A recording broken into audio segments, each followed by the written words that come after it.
नमस्कार मित्रों, मैं इस वीडियो में उत्तरकांड के अगले 7वें पद से और 12 पद तक व्याख्या करूंगी। आप लोग इस वीडियो को भी वही प्यार दीजिएगा जो आपने उत्तरकांड की पहले वाली वीडियो को दिया है। तो चलिए शुरू करते हैं कि पद संख्या 7 से हम शुरू करते हैं। सुनि प्रभु बचन हरसि मुनि चारी, पुलकित तनय स्तुति अनुसारी। जय भगवंत अनंत अनामय, अनघ अनेक एक करुणामय।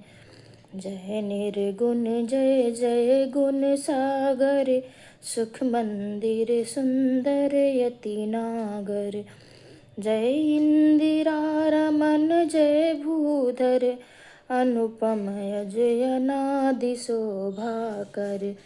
ज्ञान निधान अमान मान प्रद, पावन सुजस पुराण वेद बद। तज्ञ कृतज्ञ यज्ञता भंजन, नाम अनेक नाम निरंजन। सर्व सर्वगत सर्व उरालय, बससि सदा हम कहूँ परिपालय। द्वंद विपत्ति भव फंद विभंजय, हृदय बस राम काम मद गंजय। परमानंद कृपायतन मन परिपूरन काम, प्रेम भगत अन पायनी देहु हमहि श्री राम।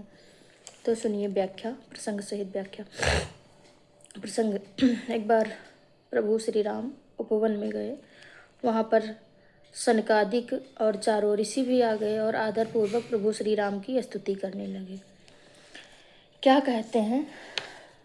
प्रभु श्री रामचंद्र की वाणी को सुनकर सनकादि और चारों मुनि बहुत प्रसन्न हुए और रोमांचित होकर, हर्षोल्लासित होकर, हर्ष से प्रफुल्लित होकर वे उनकी स्तुति करते हुए कहते हैं कि हे भगवान, आप अनंत हैं, रोग रहित हैं, पाप रहित हैं, अनेक रूप वाले हैं, एक भी हैं और करुणा के सागर भी हैं।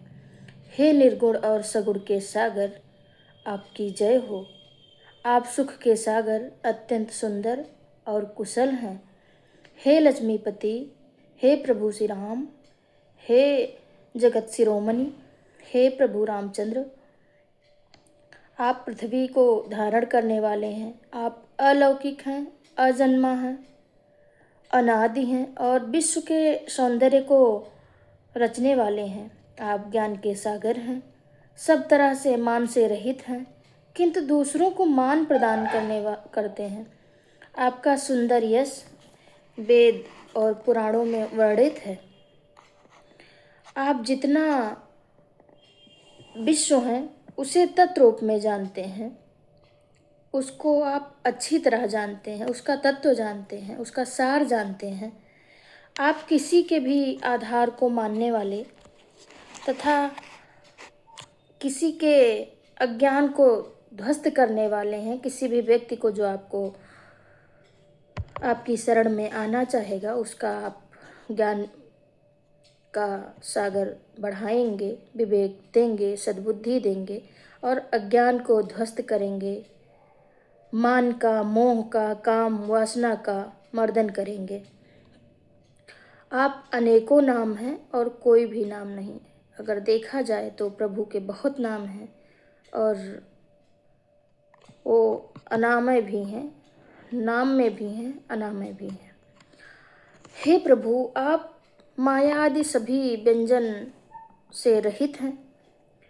आप सब कुछ हैं, सब में व्याप्त हैं और सबके हृदय में निवास करते हैं।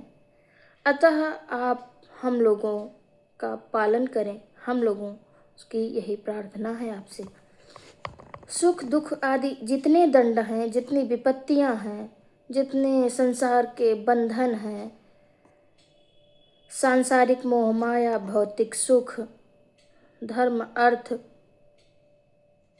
जो संसार की रीतियां बनाई गई हैं, हम उसमें फंसे हुए हैं। उससे आप हमें निकाल सकते हैं और जितने दुख हैं वे सब संसार में आकर के ही व्यक्ति प्राप्ति करता है, उनमें फंसता है। तो जितनी भी पत्नियां संसार के बंधन हैं, आप उन सबको नष्ट कर दें और हम लोगों के हृदय में रह करके काम और मद को जला दें, मोह को जला दें। हे परम आनंद स्वरूप, कृपा के सागर और हर मनोकामना को पूर्ण करने वाले प्रभु श्री रामचंद्र, हम लोगों को कभी ना समाप्त होने वाली अचल भक्ति प्रदान करें। आप अचल भक्ति दें हमें। ऐसी वंदना सनकादिक चारों ऋषि करते हैं कि हमको आप वह भक्ति दीजिए जो अचल हो, जो कभी हटे ना, जो कभी टले ना हो, हमेशा रहे ऐसी भक्ति। यहाँ कह सकते हैं कि राम के निर्गुण ब्रह्म की प्रतिष्ठा की गई है। मानस में ही तुलसीदास जी ने एक जगह कहा था कि सगुन ही अगुन ही नहीं कछु भेदा, उभय हरहि भव संभव खेदा। उभय मतलब दोनों, बीच। स्रोत स्तुति शैली है और संस्कृत काव्य परंपरा का पालन किया गया है। अब आते हैं पद संख्या 8 पर कि देह भगत रघुपति अति पावन, त्रिभिद ताप भवदाप न सामन, प्रणत काम सुरधेन कल्पतरु, होय प्रसन्न दीजे प्रभु यह वरु। भव बारिधि कुंभज रघुनायक, सेवत सुलभ सकल सुखदायक, मन संभव दारुण दुख दारय, दीन बंधु समता विस्तारय, आस त्रास ईर्षादि निवारक, विनय विवेक बिरति विस्तारक, भूप मौलि मणि मंडन धरनी, देह भगति संसृत सरितरनी, मुनि मनसा मानस हंस निरंतर, चरण कमल बंदित अज शंकर, रघुकुल केतु सेतु श्रुति रक्षक, काल कर्म स्वभाव गुण भक्षक, तारन तरन हरन सब भूषण, तुलसीदास प्रभु त्रिभुवन भूषण, बार बार यह स्तुति करी, प्रेम सहित सिरुनाय, ब्रह्म भवन सनकादिगे, अति अभीष्ट वर पाए।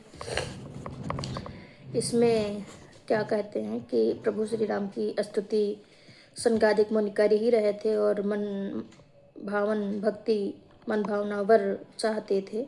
प्रभु ने उन्हें तथास्तु कहा। उनकी मनोकामना को पूरी करने के लिए प्रभु ने उनको ऐसी भक्ति का वरदान दिया जो भक्ति मुनियों के लिए अमूल्य वस्तु है, और इसे वरदान के रूप में पाना चाहते थे तो पा गए और प्रभु श्री राम की स्तुति करते हुए अपने घर जाते हैं।